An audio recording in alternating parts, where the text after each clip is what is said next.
Olá, seja bem-vindo, seja bem-vinda a mais essa palestra minha. Meu nome é Jack Darsa e você está no canal Espiritismo Raiz do nosso irmão Eduardo Sabag.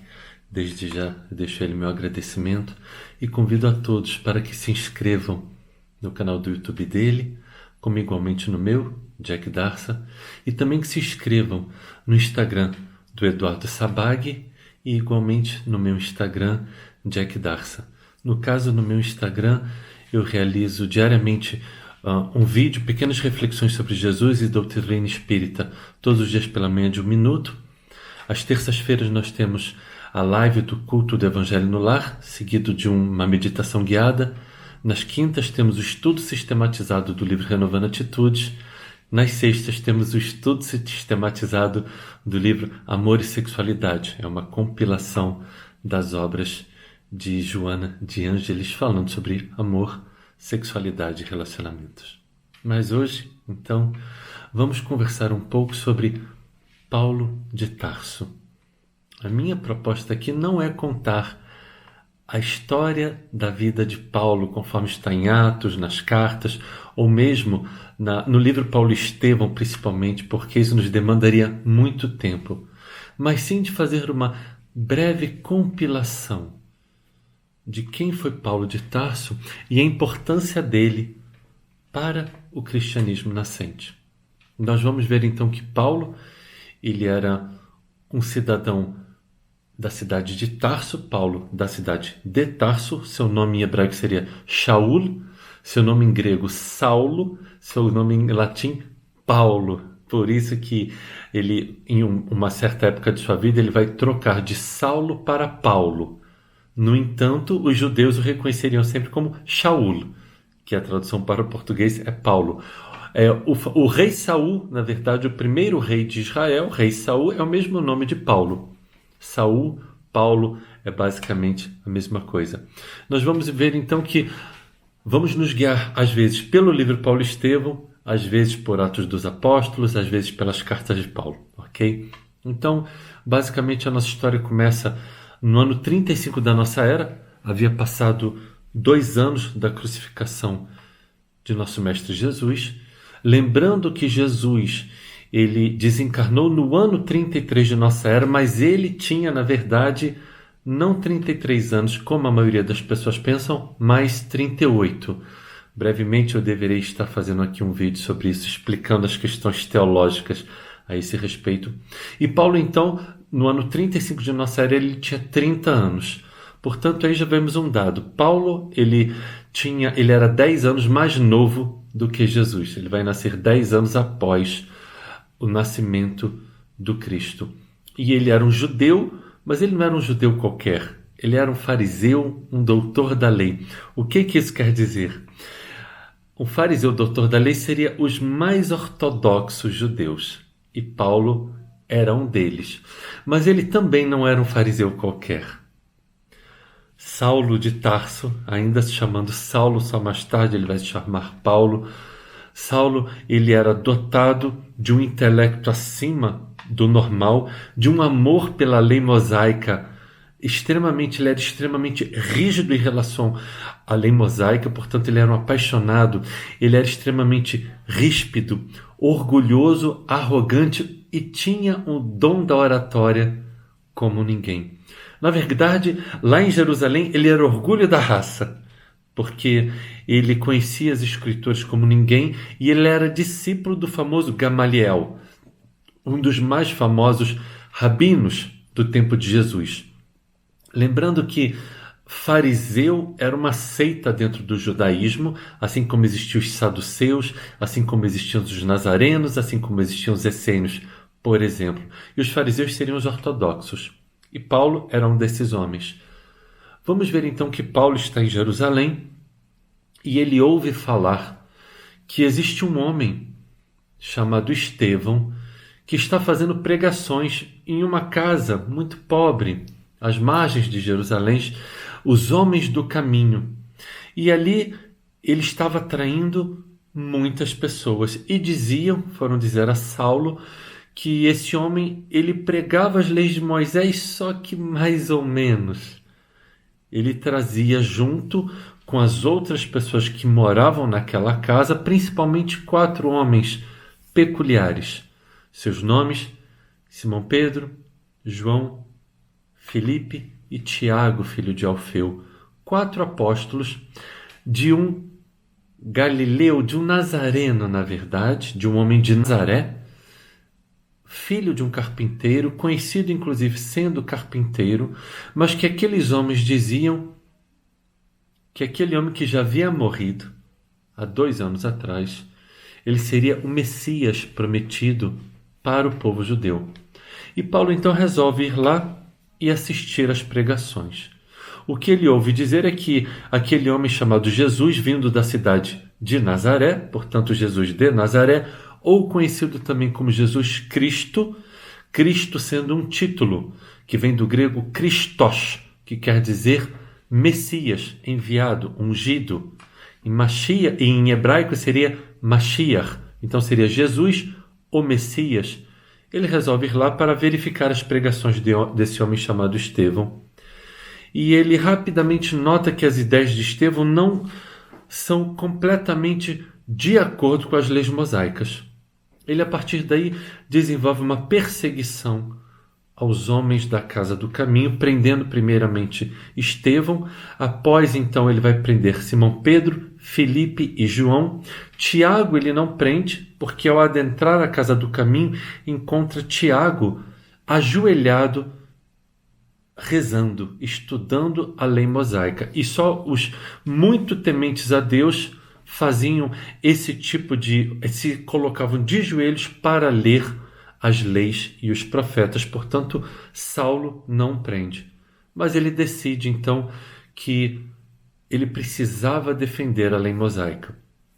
O que nós precisamos entender é que Paulo não era mau. O que ele acreditava é que ele acreditava que estava defendendo a sua religião e a religião daqueles homens, o judaísmo. Portanto, ele decide pela morte de Estevão, de Pedro, de Filipe e de João. Graças à intercessão de seu mentor, de seu professor Gamaliel, que na verdade Gamaliel ele é neto de Hillel, que está lá no livro Brasil, Coração do Mundo, Pátria do Evangelho, de nosso irmão Chico, psicografia, pelo espírito de a psicografia de Chico, pelo espírito de Humberto de Campos, e lá na obra ele é conhecido como Hillel, mas na verdade o nome dele é Hillel, o nome hebraico é Hillel. E é de Hillel a famosa frase que Jesus vai repetir em Mateus capítulo 7, versículo 12. Faça ao próximo o que você gostaria que te fosse feito. Porque vão perguntar para Hillel, que era um grande rabino, qual seria a maior lei. E ele vai dizer, faça ao próximo o que gostaria que vos fosse feito. Todo o resto é comentário. Foi assim que ele se referiu a toda a lei e os profetas. Então, por intercessão de Gamaliel, Paulo então decide libertar Pedro, Filipe e João, mas Estevão, como ele sentiu seu orgulho ferido pela discussão, digamos, teológica que ele teve com Estevão, e que ele sentiu que, de certa forma, Estevão o venceu, ele manda que apedrejem Estevão até a morte. Apesar que, na Palestina do século I, os judeus eles não tinham o poder de exercer a pena de morte por quem quer que seja, devido ao Império Romano estar dominado. Então isso é um fato que... Será que Estevão, então, ele foi linchado porque ele é morto por apedrejamento? Então é uma questão teológica que ainda não ficou muito esclarecida, porque os judeus não poderiam fazer isso. Mas então nós vemos que Saulo manda que Estevão seja apedrejado até a morte. Saulo, neste tempo, ele era noivo de uma moça. Segundo nos narra o livro Paulo e Estevão, psicografia de Chico, pelo espírito de Emmanuel, mentor de Chico Xavier, ele era noivo de uma moça chamada Abigail, cujo irmão estava desaparecido. Paulo chama a sua noiva para estar presente à execução daquele homem chamado Estevão. E, na verdade, Abigail ali encontra, ali, preso ao poste do martírio, seu irmão, mas com outro nome. Abigail, então, ela pede para que Saulo interrompa a sentença, mas já é tarde demais. Estevão, então, morre nos braços de Abigail, abençoando a Saulo de Tarso. A partir deste momento, Saulo, ele é tomado de uma grande luta interna. Ele rompe o seu noivado, porque exatamente ele vai ver que o seu maior inimigo é irmão de sua noiva, então era o irmão desaparecido de sua noiva. Ele rompe esse noivado e passa a exercer uma perseguição sistemática àqueles homens que seguiam aquele obscuro carpinteiro de Nazaré chamado Jesus. E ele vai dizer, isto não está em Atos dos Apóstolos, mas ele vai dizer no primeiro discurso que ele realiza em Damasco para os judeus da sinagoga, isto está relatado no livro Paulo Estevão, que ele mandou matar e torturar muitas pessoas. Portanto, vamos ver que Paulo não mandou matar simplesmente somente a Estevão. Ele mandou matar outras pessoas que não nos é relatado quem são. E mais uma vez, ele acreditava que estava fazendo a coisa certa. Tal o seu farisaísmo, a sua ortodoxia, o seu radicalismo religioso, tal se dá. E ele, num certo momento, ele resolve ir até a casa de Abigail, onde ela morava, para reatar. Ele está muito saudoso, ele a amava profundamente, um homem que tinha as suas paixões à flor da pele, todo tipo, tanto a rispidez, o orgulho, mas igualmente a docilidade e o amor para com Abigail. E ao chegar na casa de Abigail, ela já está em seu leito de morte, de tuberculose, e ela igualmente havia se convertido às ideias dos homens do caminho, como eram conhecidos, as ideias daquele Messias chamado de Jesus. Paulo então fica enfurecido, Abigail morre, e ele descobre que havia sido um homem de Damasco chamado Ananias que havia convertido Abigail. Ele então pega cartas no templo de Jerusalém com poderes para ir até Damasco, prender e quem sabe até mesmo matar Ananias e quem mais Saulo entendesse que seguisse aos ensinamentos de Jesus. Ele pega consigo então 3 homens e segue a caminho de Damasco, uma distância de aproximadamente 300 quilômetros, sempre vamos dizer aproximadamente. Devido às rotas e outras questões, aproximadamente 300 quilômetros. Então ele e mais 3 homens empreendem essa jornada pelo deserto. E Saulo, nesse caminhar, ele está extremamente pensativo, porque ele se dá conta de uma questão. Ele cumpria rigorosamente a lei de Moisés. Rigorosamente. No entanto, ele encontrou em Estevão e nos homens do caminho uma paz que ele não tinha. E ele começa então a pensar sobre isso. Já bem próximo a Damasco, então Saulo vê uma grande luz. Luz essa tamanha que faz com que ele tombe de seu camelo. Sim, ele estava de camelo, segundo o livro Paulo Estevão, não a cavalo, segundo algumas outras interpretações. Ele tomba de seu camelo, cai nas areias quentes do deserto, era aproximadamente meio-dia, e ele vê um homem envolto em luz. E esse homem lhe diz a seguinte frase: Shaul, Shaul, lama terdefene. Saulo, Saulo, por que me persegues?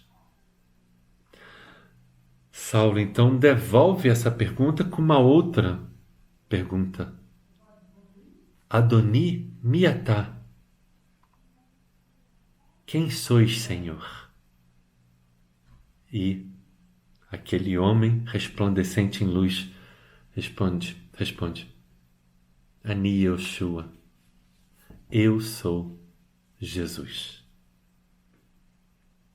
Essa passagem nós vamos ver em Atos dos Apóstolos, capítulo 9, versículos 1 a 9, e no versículo 6, a frase imortal, inesquecível de Saulo de Tarso.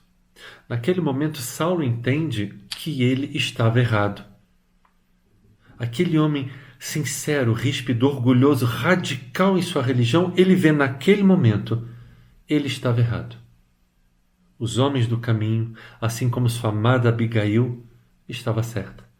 Aquele homem que as pessoas chamavam de Jesus de Nazaré ou Jesus Cristo, a despeito de ter morrido na cruz como um criminoso entre dois criminosos, ele verdadeiramente era o Messias esperado. Algo que Saulo não entendia exatamente como poderia ser, visto que o Messias viria para salvar o povo judeu. O Messias seria um grande rei, um grande sacerdote, um grande guerreiro. E Jesus, na verdade, ele morre. Então, ainda que ele não entenda, mas quando ele tem aquela visão, ele refaz todo o seu entendimento a respeito de toda a lei que ele conhecia. E ele responde, então, a Jesus com uma frase. Adoni matarotseshaniose. Senhor, que quereis que eu faça? Jesus então manda que ele vá até Damasco. E lá será dito o que lhe convém fazer. Em Damasco, quem vem curar Saulo, sim, uma questão importante, Saulo com esta visão ele fica cego. E quem vem curá-lo? Ananias, aquele a quem ele ia perseguir. Ananias então cura a cegueira de Saulo, ele fica cego por 3 dias. E a partir daí então, Saulo ele quer entender tudo sobre Jesus. E Ananias tinha consigo as famosas anotações de Levi. E aqui fica um parênteses. Levi seria Mateus, era um dos 12 apóstolos, provavelmente o único apóstolo que saberia ler e escrever, porque ele era publicano, portanto ele cobrava os impostos para o Império Romano, então ele precisaria escrever para prestar contas ao Império Romano. E nós temos, tanto no livro Paulo Estevão, quanto em Atos dos Apóstolos, na literatura patrística, ou seja, dos primeiros padres, dos primeiros pais da igreja, dos primeiros séculos, falando sobre os oráculos de Levi, as anotações de Levi. E Paulo então pega, e uma parte porque eu quero fazer, é porque muitas vezes nós pegamos o Evangelho segundo Mateus e acreditamos que aquelas são as anotações de Levi. Temos que ter muito cuidado, não vamos adentrar esta área teológica, mas somente dizendo que pelo estudo teológico da crítica textual do Novo Testamento como um todo, e pelas anotações, principalmente de Pápias, um dos pais da igreja da primeira metade do século II, nós vamos ver que as anotações de Levi eram frases, eram oráculos, ditos do Senhor, ou logions, exatamente como nós temos o Evangelho de Tomé, por exemplo, que são 114 logions, 114 ditados. E vamos ver então que o Evangelho que a gente tem de Mateus hoje, teologicamente falando, ele veio de 3 fontes. Ele veio de Marcos, de uma fonte do Evangelho de que está perdida, e do Evangelho de M, que seria uma outra base de Marcos, de Mateus, e muito provavelmente, então, esse Evangelho de M seria as anotações de Levi. Nós sabemos que as anotações de Levi foram escritas em hebraico. Conforme Pápias nos relata, nós não temos estas anotações. E por que eu digo isso? Porque no Evangelho segundo Mateus, capítulo 9, versículo 9, vamos ver Jesus passando pela praça e viu ali um homem chamado Mateus, publicano, e disse, segue-me, e ele levantando-se o seguiu. Então Mateus só vai aparecer no Evangelho segundo Mateus no capítulo 9. Após o Sermão do Monte, por exemplo. A questão é que nós sabemos pela literatura espírita que Mateus estava presente no Sermão do Monte. Portanto, se eu estou escrevendo uma narrativa, uma história sobre a vida de Jesus, meu mestre, e eu só me coloco presente na narrativa a partir do capítulo 9, após o Sermão do Monte, qual é o discurso de legitimidade que eu estou dando? Então, quem sabe mais para frente a gente também vai fazer um vídeo sobre o Evangelho de Q, de M e de L e como eles foram formados. Mas isso é mais para frente. Voltemos então para a nossa narrativa. Saulo, então, ele pega essas anotações de Levi e ele passa a copiar e a partir daí ele passa a estudar. Vamos ver então que ele vai se isolar no deserto, no oásis de Palmira, por 3 anos. Após isso, ele demanda a cidade de Tarso. Após se encontrar lá em Jerusalém, com Barnabé, com Simão Pedro, com todos os da Casa do Caminho, após isso, ele vai para Tarso, a sua cidade natal. E ele fica lá trabalhando como tecelão, humilde e desconhecido, mais 3 anos. Portanto, já se passaram 6 anos.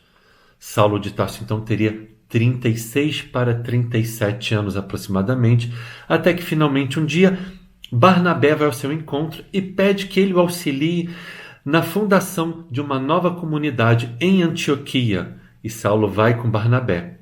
E por 1 ano, Saulo permanece como coadjuvante do movimento, não como Saulo que nós conhecemos, apóstolo dos gentios. Então, durante 7 anos, Saulo de Tarso se prepara para efetivamente começar as suas pregações. Então, Saulo está com 37 anos. Vemos então que o que ocorre, Atos dos Apóstolos, capítulo 12, versículo 2. Herodes, Antipas, filho de Herodes o Grande, manda degolar Tiago Maior, irmão de João, filho de Zebedeu. Haviam 2 Tiagos. Havia Tiago Maior, irmão de João, filhos de Zebedeu, e havia Tiago Menor, filho de Alfeu, irmão de Levi, que seria Mateus, e Tadeu, que seria, o seu nome seria Judas Tadeu. Então, quando isto ocorre, Paulo, ou Saulo e Barnabé, que estavam em Antioquia, eles vão para Jerusalém. Lembrando que é Antioquia, Atos dos Apóstolos, capítulo 11, versículo 26, que pela primeira vez os cristãos são chamados, os seguidores de Jesus, os homens do caminho, são pela primeira vez chamados de cristãos, por intervenção de Lucas, que seria um futuro igualmente evangelista. Lembrando que são 4 evangelhos, Mateus, Marcos, Lucas e João. E Lucas e Marcos, eles não são apóstolos, eles são evangelistas. Mateus era apóstolo, João era apóstolo, Lucas não conheceu Jesus. Marcos, muito provavelmente, igualmente, não conheceu a Jesus. Ele era um garoto ainda. Então vamos ver que dos 4 evangelhos, 2 somente foram escritos por apóstolos, mas os 4 são evangelistas, porque escreveram evangelhos. Então nós vamos ver que, após a morte de Tiago Maior, Saulo e Barnabé demandam Jerusalém para ver como estão as coisas e entregar dinheiro que eles haviam arrecadado para a Casa do Caminho, como era conhecida. Chegando lá, o que eles veem é uma situação complexa. Após a morte de Tiago, Pedro é ameaçado de morte, ele foge. Filipe e João também fogem. Então, dos 4 apóstolos que estavam presentes na Casa do Caminho, que fundaram a Casa do Caminho, permanece somente Tiago. E Tiago, ele possuía um espírito farisaico. Isso é importante que se diga. Ele possuía um proceder, muitas vezes, extremamente judaizante, visto que ele era judeu e farisaico.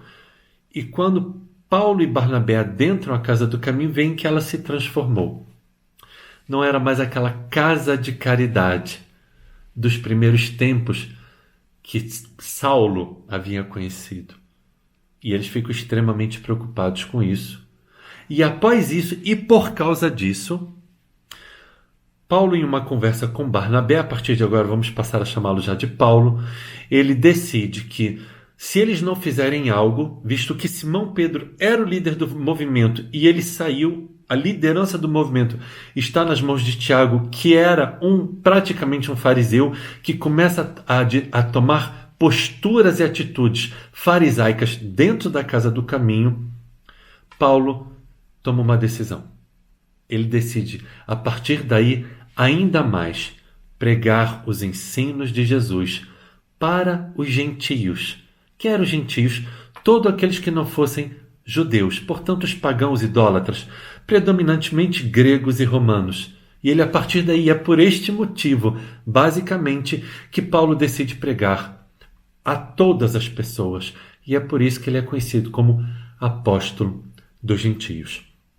Como eu falei no início, a nossa proposta aqui não é contar a história da vida de Paulo, porque demandaria muito tempo, mas vamos verificar então que a partir daí, Paulo vai fundar muitas comunidades. Ele vai fazer 3 grandes viagens Ele vai caminhar ao todo, ou percorrer ao todo, aproximadamente 25 mil quilômetros, ao longo de aproximadamente 30 anos de pregações. Ele vai fundar muitas comunidades. E onde ele passava, basicamente, ele ia trabalhar como tecelão, que ele era a despeito dele ser um doutor da lei na época, ele havia aprendido com o pai o ofício de artesão, de tecelão com couro, portanto ele tinha um trabalho, e onde ele chegava, ele começava a trabalhar e começava a ensinar sobre Jesus e fundava ali uma pequena comunidade, passava algum tempo e depois ele partia para outro lugar. Esta foi a vida de Paulo de Tarso. Nós vamos ver que então ele vai fazer toda essa movimentação e aproximadamente no ano 48, 49 da nossa era, ele toma uma decisão. Ele vai à Casa do Caminho em Jerusalém, em reunião com, na época, Tiago, e principalmente Tiago e Pedro e muitas outras pessoas, e ele vai estabelecer ali, vai colocar uma questão que basicamente o que ele diz: os ensinos de Jesus não podem mais permanecer como uma seita dentro do judaísmo. Como eu falei no início da nossa fala, como havia os fariseus, os saduceus, os essênios, os nazarenos.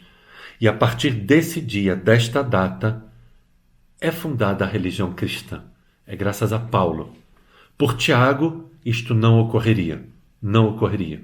Paulo queria que as pessoas, para seguir a Jesus, se convertessem ao judaísmo. E Paulo fala o contrário. Não. Isso tem que ser levado a todas as pessoas. Então vamos ver que Paulo, por isso ele é conhecido apóstolo dos gentios, é graças a Paulo, é por causa de Paulo que é fundada a religião cristã. E a partir daí vamos ver um desdobramento chegando até os dias de hoje. Mas vamos falar agora sobre uma outra questão da época das casas que Paulo fundou. Nós vamos ver que nas comunidades fundadas por Paulo havia as manifestações espirituais, os dons, os carismas, as profecias, que dentro do espiritismo nós chamamos de mediunidade. E vamos tentar falar rapidamente sobre isso. Sim, a mediunidade sempre existiu, está presente no Antigo Testamento, está presente no Novo Testamento. Vamos ver Atos dos Apóstolos, capítulo 10, versículo 19, um espírito falando com Pedro.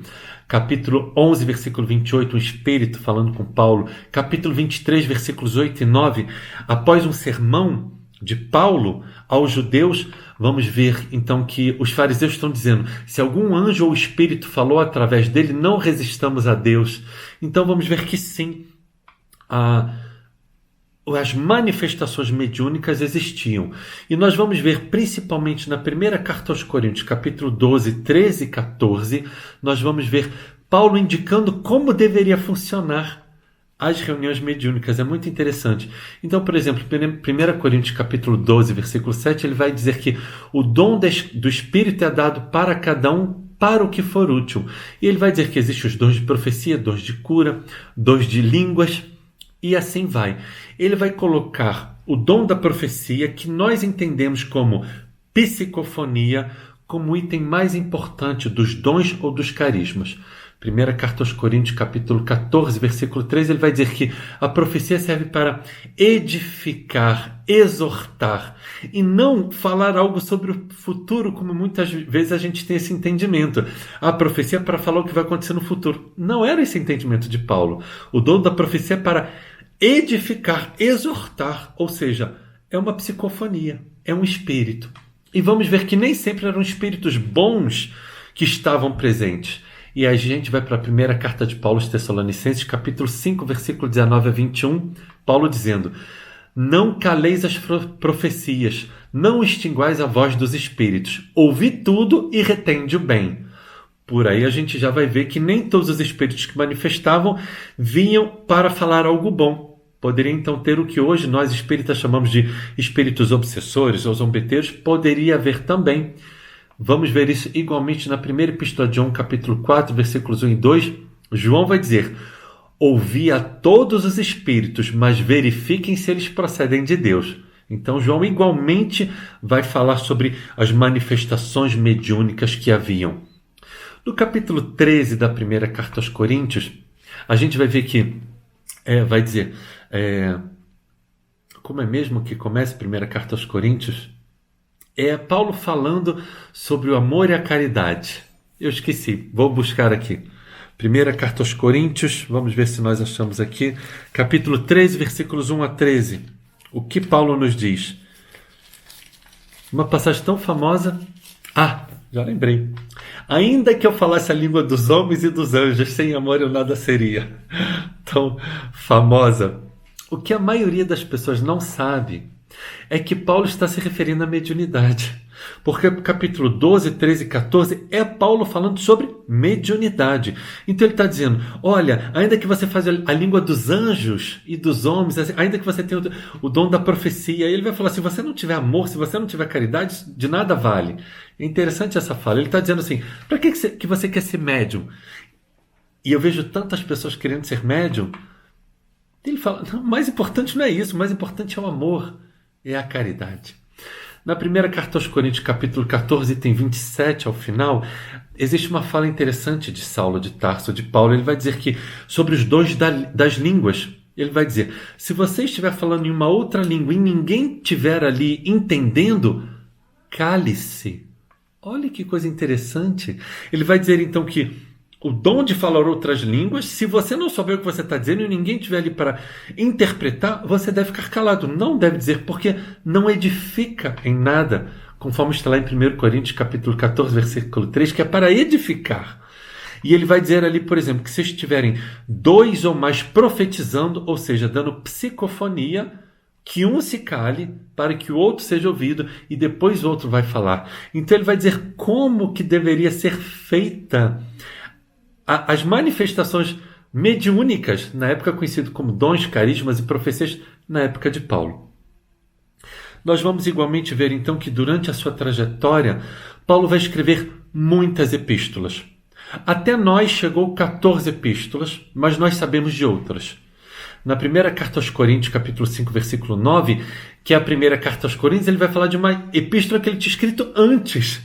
Portanto, que no nosso Novo Testamento, conhecido como a primeira epístola de Coríntios, na verdade não é. Ele está dizendo que já havia escrito uma carta antes. Na sua carta de Paulo aos Colossenses, capítulo 4, versículo 16, ele vai dizer que ele havia escrito uma carta à comunidade de Laodiceia, que também não se chegou até nós. Teologicamente falando, de acordo com a crítica textual do Novo Testamento, nem todas as 13 ou 14 epístolas ou cartas de Paulo são consideradas paulinas, são consideradas efetivamente de Paulo. Eu não vou adentrar aqui esse mérito, porque seria aprofundar demais em questões que não nos dizem respeito. O importante é se edifica as cartas. Eu acho que isso é o mais importante de tudo.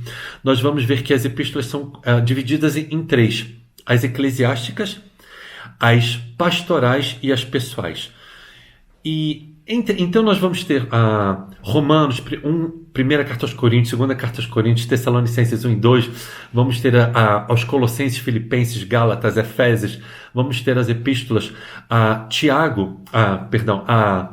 Timóteo, vamos ter as epístolas a Filemão e também, principalmente de todas elas, a mais importante, a epístola aos Hebreus. A epístola aos Hebreus, curiosamente, ela é tido quase que um consenso entre os estudiosos da crítica textual do Novo Testamento como não sendo de Paulo, porque ela difere enormemente de todas as outras cartas. Olha que coisa interessante. E curiosamente nós vamos ver que no próprio livro Paulo Estevão vai nos narrar que a epístola dos Hebreus, Paulo ele de próprio punho vai escrever. Porque nós vamos ver uma coisa interessante. Às vezes nós pensamos que as cartas de Paulo todas foram escritas por Paulo e só por Paulo. Não é isso. Na própria literatura de Paulo Estevão nós vamos ver que outros companheiros de Paulo ou escreviam por ele ou escreviam com ele, porque eles também eram inspirados. E vamos ver também que Emmanuel nos diz que na essência as cartas eram inspiradas por Estevão, mas não na sua completude. É importante que a gente entenda isso, porque nós espíritas temos que tirar de nós o dogma da inerrância bíblica, ou seja, tudo que está lá é sagrado e é de Deus e foi inspirado por Deus. calma, nem tudo é dessa forma. Mas sim, nós temos que, na sua essência, como está escrito lá no livro Paulo e Estevão, elas eram inspiradas por Estevão, mas que outras pessoas também auxiliaram Paulo a escrever. No entanto, a Epístola de Paulo aos Hebreus é a epístola que ele escreve de próprio punho. E ele está escrevendo ao povo de sua raça. Ele era judeu. Escrevendo ao povo de sua raça. Por quê? Exatamente porque ali ele coloca a sua alma, o seu coração. Ele não está escrevendo para uma comunidade que ele havia fundado. Ele não está escrevendo para alguém que ele gostava muito, como Tito e Timóteo ou Filemão. Ele está escrevendo para o povo de sua raça. Por isso que ele é tão diferente na sua estrutura, teologicamente falando. A aparência de Paulo, nós vamos ver que ele era baixo, calvo, eles tinham os olhos juntos e nariz semítico, nariz um pouco curvo, pernas arqueadas, essa estrutura que nós vamos ter a aparência de Paulo. Nós vamos ver que durante um tempo de suas pregações, Tecla estava junto a Paulo, tanto que existe um livro apócrifo chamado Atos de Paulo e de Tecla, algo que na verdade não é narrado com detalhes na obra Paulo e Estevão, tampouco em Atos dos Apóstolos, mas nós temos isso pela tradição apostólica e patrística. Depois, falando sobre esses atos de Paulo e de Tecla, temos inclusive um livro espírita, Tecla, a primeira mártir do cristianismo, e efetivamente é isso. Tecla ela é a protomártir do cristianismo. Estevão é o protomártir. Estevão é o primeiro protomártir masculino, ou seja, é um homem que foi morto em nome de Jesus, mas muito antes dos mártires como um todo, e Tecla igualmente ela é conhecida como a primeira protomártir do cristianismo. Basicamente, como um todo, nós vamos ver que Paulo ele vai nos deixar frases muito fortes. Carta de Paulo aos Romanos, capítulo 8, versículo 31, se eu não me engano. Se Deus é com nós, quem será contra nós? Primeira Epístola aos Tessalonicenses, capítulo 5, versículo 18. Em tudo dai graças. Primeira Carta aos Coríntios, capítulo 10, versículo 13. Deus é fiel. Filipenses capítulo 4, versículo 13. Tudo posso naquele que me fortalece. Olhem que frases lindas. Eu ainda vou fazer aqui uma palestra só sobre essas frases imortais de Paulo de Tarso. São frases muito fortes e podem servir como lições de vida. Vemos então que, sim, um parênteses aqui. Tivemos o filme, há alguns anos atrás, Paulo, o apóstolo do cristianismo, ou algo parecido, um filme americano. Queridos, é um filme lindo, assim como teve também alguns anos atrás no cinema o filme sobre Maria Madalena, Maria de Magdala. São filmes lindos, mas eles não são históricos, eles não são teológicos e eles não são baseados no espiritismo. Vamos entender isso. Então são leituras livres tanto da vida de Maria de Magdala, claro, trazendo elementos do Novo Testamento, e de Paulo de Tarso também trazendo elementos do Novo Testamento, mas não com isso querendo dizer que ali existem tudo no filme, ou por exemplo no seriado que me parece que tem sobre Maria de Magdala, que seja absolutamente tudo histórico, porque não é. Ok? Vamos ver então Paulo, ou no ano 64, ou segundo alguns outros autores no ano de 67 da nossa era, já nos seus aproximadamente 60 anos, velho, extremamente magro, sofrido, dolorido, com marcas de cicatrizes por todo o corpo. Segunda carta de Paulo aos Coríntios, capítulo 11, versículo 24, Paulo vai nos dizer mais ou menos pelo que ele já havia passado. Ele vai dizer: sofri dos judeus por 5 vezes a pena de uma quarentena de açoites menos um. Porque pela religião judaica, você não poderia chicotear uma pessoa 40 vezes, mas podia chicotear 39. Paulo sofreu essa pena 5 vezes. 3 vezes foi açoitado por varas, que aí já é uma pena romana. O açoite por varas é uma pena romana. Uma vez foi apedrejado. O quanto que ele foi apedrejado, nós vemos isso na literatura, as pessoas acreditaram que ele já estava morto, de tanto que o apedrejaram. 3 vezes sofreu naufrágio. Então tudo isso Paulo vai dizer que ele passou pela vida dele. A literatura vai nos dizer que o rosto dele e as mãos cheias de cicatrizes. E esse é Paulo de Tarso. Vamos ver então que ele está em prisão domiciliar em Roma, a mando de Nero, e ele entende, ele sente que o final de sua vida está chegando. E ele resolve escrever a sua última carta, a sua última epístola. Cansado, sofrido, ele escreve a sua última epístola, que seria a sua segunda carta, a sua segunda epístola a Timóteo, a quem ele tinha como um filho. E então, Paulo ali, ele tendo essa sensação, esse entendimento que os dias dele estão contados, que a morte dele, que o final da vida dele se aproximava, nós vamos ver que ele faz um balanço da sua vida.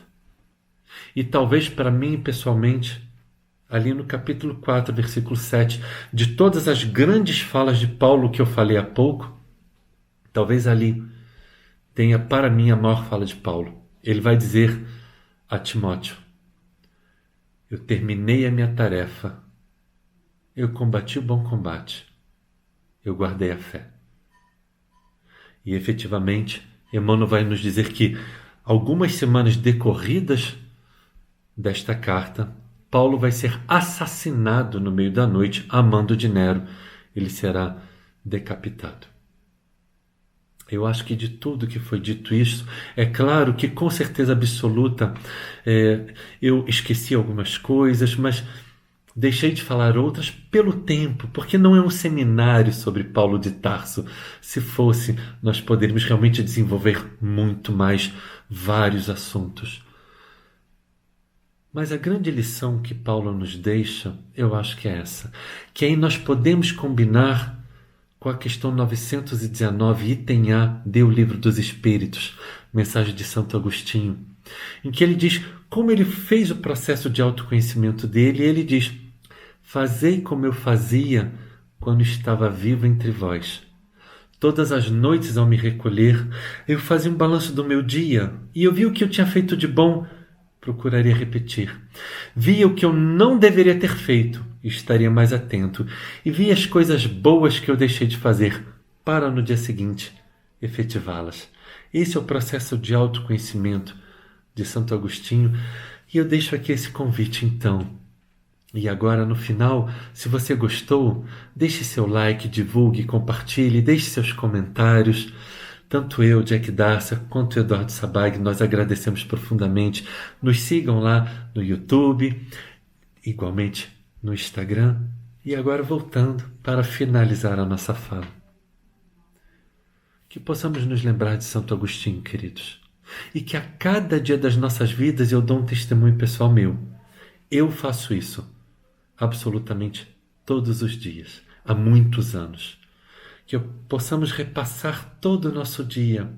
E quem sabe hoje, somente hoje, neste momento que você está me escutando, ao final do dia, fazendo isso, você possa fazer uma prece e dizer para si mesmo e para o Cristo: Senhor, hoje, ao menos hoje, eu terminei a minha tarefa.